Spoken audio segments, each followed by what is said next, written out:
Hey, what's going on, everybody? Chris Denny with Denny's Country Life here. So we are tedding hay. This is I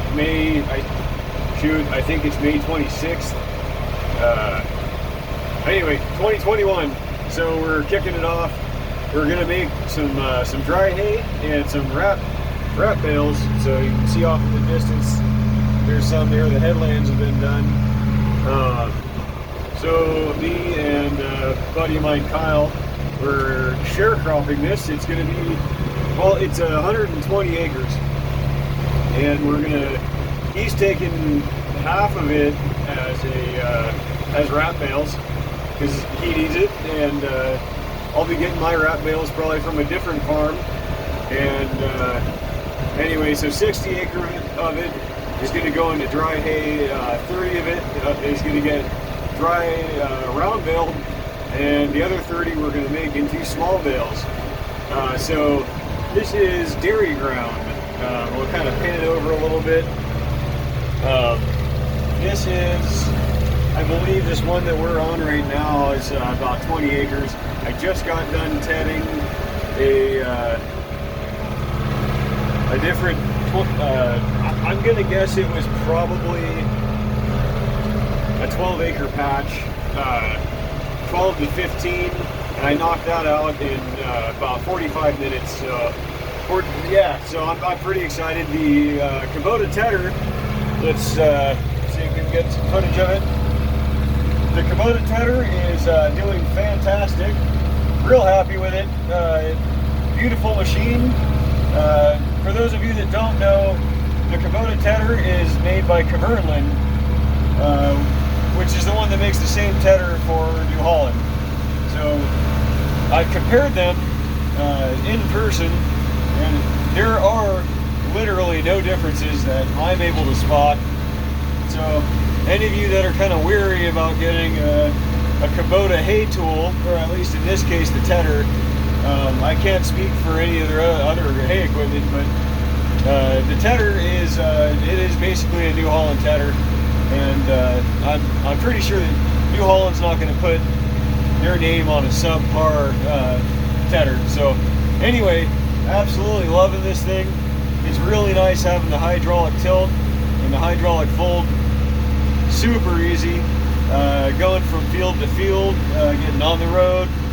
You don't have to get out of the tractor, and that is sweet. So anyway, really digging this tedder, guys.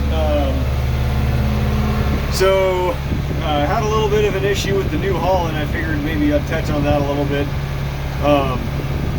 Basically what happened was when I was plowing snow during the winter, I probably should have skipped another row, but oh well. So when I was plowing, the tractor would cut out on me, and it was totally at random. It would start right back up. Sometimes it would start up and die. Sometimes it would start and run for 10 minutes and die on me.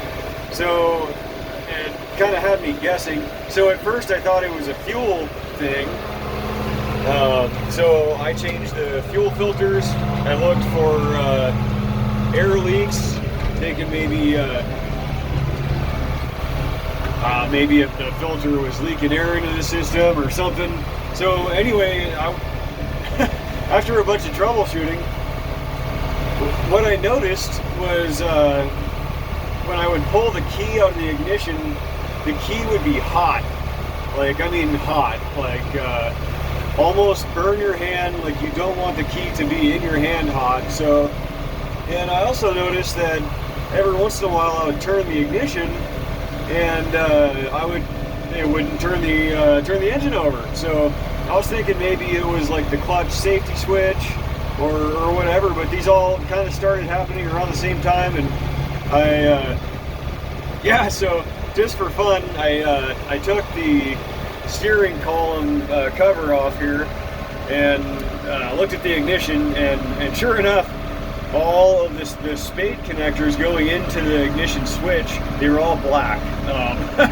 So that told me that there was a problem there. So anyhow, I replaced the ignition switch. It was like $52 or something like that. from the New Holland dealer. I wasn't going to get an eBay Chinese knockoff. I figured something like that. If you want your tractor to run, you need it to be reliable. So I got the New Holland switch. I have not had that problem since, and my key is not, it does not burn my hand when I pull the key out of the ignition. So anyway, other than that, knock on wood, New Holland's been running sweet.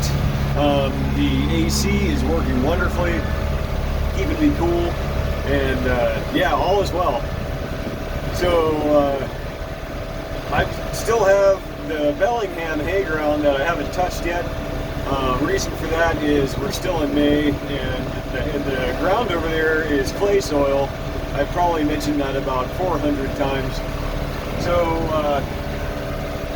I'm gonna wait until maybe the middle of June. Kind of depends on what the weather's gonna give us. If the weather gives me something good in the middle of June, I'll be thrilled. And so yeah, that's where I'm at. So we're gonna get second cutting off this, as far as I know, and we have I'm gonna be sharecropping with Kyle on some other hay ground too. I think it's about 60 or 80 acres. So what the plan is to knock the stuff down in Bellingham, and hopefully we can get in there before, you know, everything seeds out too bad and it's, you know, we'll lose all the nutrition. But anyway, so we're gonna try and put that stuff up for the horses. I'd like to do half of it in round bales and half of it in small squares. Give you something to look at while I'm talking here.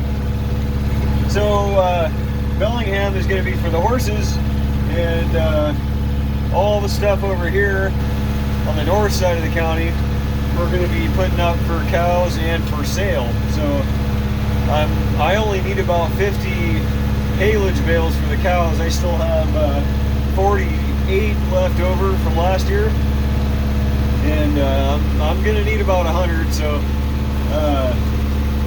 I'm going to do that, and what we're hoping to do is stuff about 2,500 to 3,000 small bales in my big red barn, and pretty much all that's going to be for sale, which is great, because I can really use the income, especially now with some of the equipment that I have, payments on a couple of them, and so yeah, anyway, that's pretty much where we're at. We're going to stuff that barn full of hay, get some hay sales, and life is good. So excited that it's finally this time of year and we're able to get back in the field, smell that beautiful smell of fresh cut grass, and you just know that beautiful weather is ahead of us, and it's just a good time of year. So anyway, I think that's going to do it for today. I hope all y'all are doing good,